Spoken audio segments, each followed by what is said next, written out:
Para que Deus? Não temos necessidade de Deus. O mundo que sabe pensar não necessita de uma fé religiosa. E logo depois, reflexionando, este louco disse: e agora? Que alimentará as aves no céu, os peixes nas águas? Quem fará que a natureza desperte cada dia? As catedrais são o mausoléu de Deus. E uma grande tristeza se abateu sobre as massas.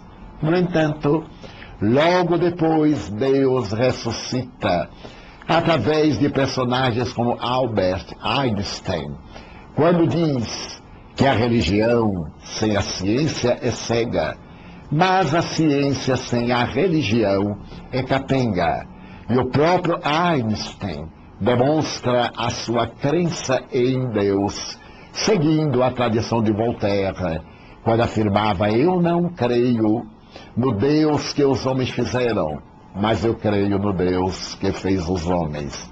Ora bem, nesse raciocínio, vamos encontrar no século passado a Revolução Hippie, a anarquia, uma nova sociologia, a morte da hipocrisia vitoriana, o surgimento de uma nova era. A juventude deseja governar o mundo e em Woodstock, através do tóxico e do sexo, vai demonstrar a sua imperícia para tratar dos problemas humanos e também as dificuldades para compreender o processo sociopsicológico da evolução. Mas assevera a mesma doutora Hannah Wolff. Ali, eles sentem saudade de Deus e logo se lembram de Jesus e escrevem a ópera rock Jesus Superstar. Mais tarde, vamos encontrar mais uma manifestação de retorno de Jesus, quando recebemos, através das telas cinematográficas do mundo, a obra A Última Paixão de Cristo. E mais recentemente, uma outra obra em aramaico, também no cinema, a respeito da paixão de Jesus. Jesus é invencível. E Israel sabia disto, porque Israel, a seu tempo, estava experimentando o silêncio dos céus, cuja boca se cerrara nos últimos 400 anos. Nenhum profeta, nenhuma mensagem. Roma senhoreara-se do mundo e, claro, dominava Israel.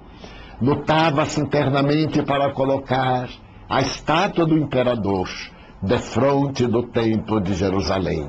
Os ânimos eram acirrados. Jerusalém era o foco de intrigas.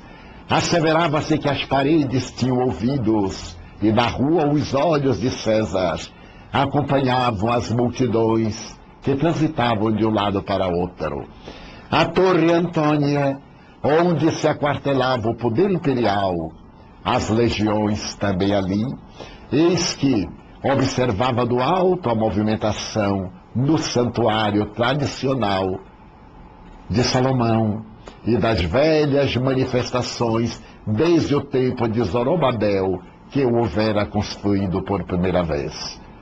É nesse período tumultuado em que os Harets, o povileu, os camponeses sem teto, sem lar, sem trabalho, amontoavam-se em Jerusalém, como também em Roma. O povileu amontoava-se na capital do império, porque os campos quase nada produziam. É nesse clima de hostilidades, de desconfianças, de ódios, que nasce Jesus. Em uma noite memorável do mês de abril, quando sopram os ventos frios, em uma furna de calcário nasce aquele que é a luz do mundo.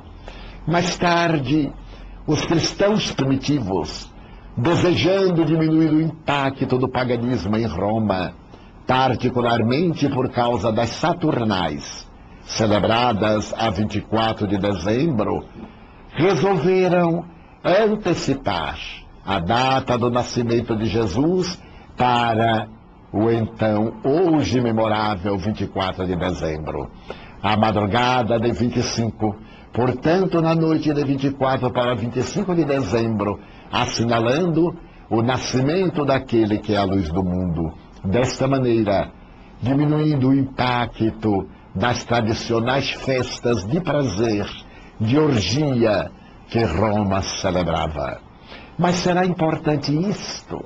Alguns historiadores que pesquisam a legitimidade do nascimento de Jesus asseveram que ele não teria nascido no ano 0 do nosso calendário, mas 6 a 8 anos antes, para poder corresponder à governança tanto de Tibério César, como também do tetrarca da Galileia, do governador Herodes I, o Grande, que teria vivido nesse período, a fim de que a célebre noite, dia, semana da matança dos inocentes, pudesse corresponder historicamente aos dados da tradição.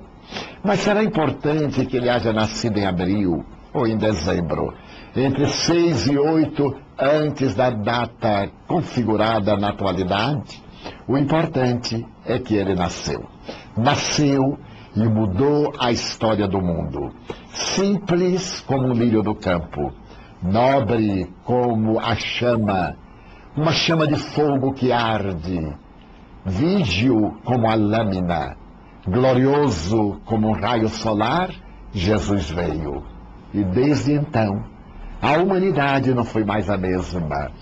Depois da sua jornada na humilde família de Nazaré, lugarejo que sequer aparecia na Bíblia, esse homem singular, depois de incompreendido dentro do lar, desce, atravessando a Samaria, e vai às praias formosas de Cafarnaum, onde encontrará aqueles adredemente convidados antes da sua reencarnação para trabalharem na sua vinha.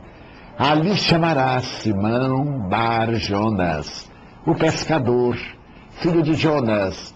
Ali chamará João, o adolescente quase, filho de Salomé, que fascinada irá pedir-lhe lugar de destaque para os seus 2 filhos. E ele terá a ocasião de dizer-lhe com sabedoria: será que eles estão dispostos a beber do meu cálice até a última gota? Jesus sabia que a sua era a jornada no rumo do holocausto. A sociedade agressiva, a sociedade violenta, a criatura humana recém-saída da barbárie não podia entender o amor.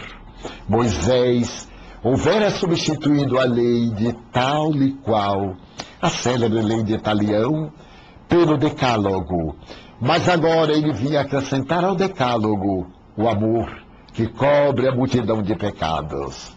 19 séculos depois, aformoseando a sua mensagem, o Espiritismo vem apresentar a reencarnação, como escreveu Lázaro no Evangelho segundo o Espiritismo, que levanta do túmulo aqueles que aparentemente dormem e proclamam a nova era.